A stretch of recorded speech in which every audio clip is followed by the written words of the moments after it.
Back from War, but Not Really Home by Caroline Alexander, November 7, 2009. Washed onto the shores of his island home, after 10 years' absence in a foreign war and 10 years of hard travel in foreign lands, Odysseus, literature's most famous veteran, stares around him. But now brilliant Odysseus awoke from sleep in his own fatherland, and he did not know it, having been long away.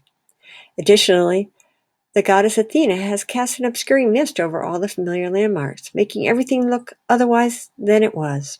Ah me, groans Odysseus, what are the people whose land I have come to this time? That sense of dislocation has been shared by veterans returning from the field of war since Homer conjured Odysseus's inauspicious return some 2,800 years ago. Its vexing power was underscored on Thursday when a military psychiatrist who had been treating the mental scars of soldiers returning from Iraq and Afghanistan went on a shooting rampage at an army base in Texas. Who is the veteran, and how does he stand in relation to his native land and people? This question remains relevant to those marching in parades this week for Veterans Day in the United States and Armistice Day in Europe, as well as to the ever-diminishing number of spectators who applaud them. In theory, Veterans Day celebrates an event as starkly unambiguous as victory, survival. In practice, November 11th is clouded with ambiguous symbolism and has become our most awkward holiday. The great theme of the Odyssey, the return of the war veteran to his home, is the only surviving and undoubtedly the greatest epic example of what was evidently a popular theme in ancient times. Another poem now lost, Nostoi, or Returns, was an epic of uncertain authorship that was said to have encompassed 5 books and traced the homecomings of veterans of the Trojan War, like the Greek commander-in-chief Agamemnon, his brother Menelaus, and the aged counselor Nestor, the priest Calchas, the hero Diomedes, and even Achilles' son Neoptolemus. The Greek word nostos, meaning return home, is the root of our English nostalgia, along with algos, pain or sorrow. The content and character of Nostoi is now impossible to gauge. All we know of it comes from a late, possibly 5th century AD summary and stray fragments. Some of the most famous of these traditional veteran stories, however, have survived in later, non-epic works. This towering tragedy, Agamemnon, staged in 450 BC, centers on the king's return from Troy to his palace in Argos, where he is murdered in his bath by his wife Clytemnestra. Virgil's Aeneid famously relates the travails of the heroic Trojan veteran Aeneas, who, following the destruction of his city by the Greek victors, must make a new home in some other foreign land. But it is the Odyssey that most directly probes the theme of the war veteran's return. Threaded through this fairy-like saga, amid its historic touchstones, are the remarkable scenes addressing aspects of the war veteran's experience that are disconcertingly familiar to our own age. Odysseus returns home to a place he does not recognize and then finds his homestead overrun with young men who have no experience of war. Throughout his long voyage back, he has reacted to each stranger with elaborate caginess, concocting stories about who he is and what he has seen and done. The real war he keeps to himself. Midway through the epic, Odysseus relates to a spellbound audience how, in order to obtain guidance for the voyage ahead, it was necessary to descend to Hades. There, among the thronging souls of men and women dead and past, he confronted his comrades of the war. Agamemnon, Achilles, Patroclus, and Antiochus, Ajax, robust heroes of epic tales now reduced to unhappy shades who haunt his story. Similarly, when Odysseus is lost at sea, his son Telemachus embarks on a voyage of discovery, also seeking out his father's former comrades, but those who lived to return. First of these is old Nestor, a veteran of many campaigns, now at home in sandy Pylos. No mortal man can tell the whole of it, says Nestor of the years at Troy, where all who were our best were killed.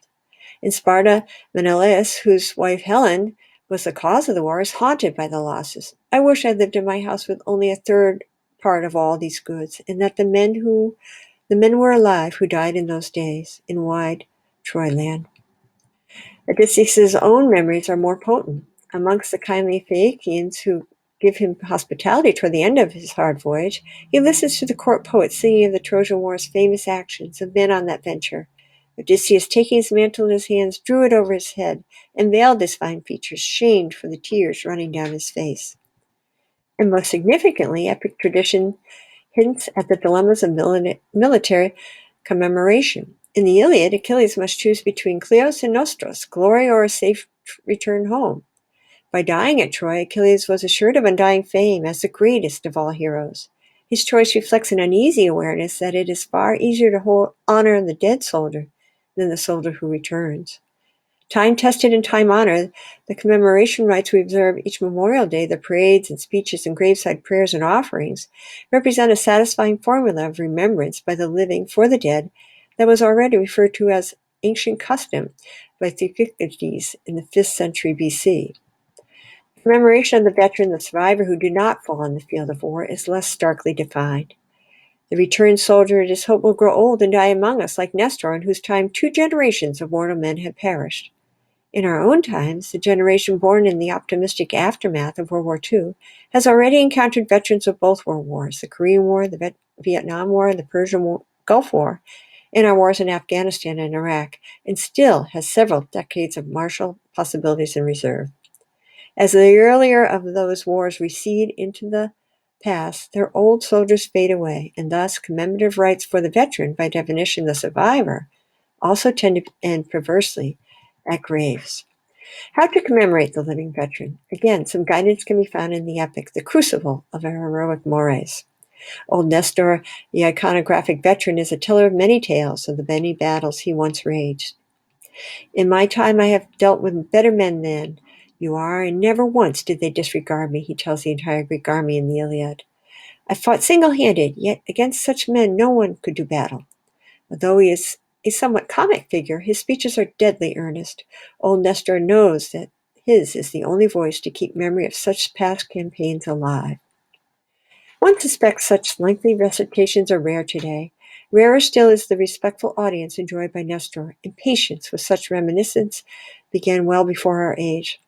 Menelaus bold waxed garrulous, and sacked 100 Troys. "Twixt noon and supper," wrote Rupert Brooke cynically during the years leading up to a later great war. Today, veterans' tales are more likely to be safeguarded in books and replicated in movies than self-narrated to a respectful throng. Detailed knowledge of the experience in which a veteran's memories were forged is thus made common. To learn these stories is both civilian duty and commemoration. Death on the field and the voyage home, both are epic. Caroline Alexander is the author of The Endurance, The Bounty, and most recently, The War That Killed Achilles, the true story of Homer's Iliad and the Trojan War.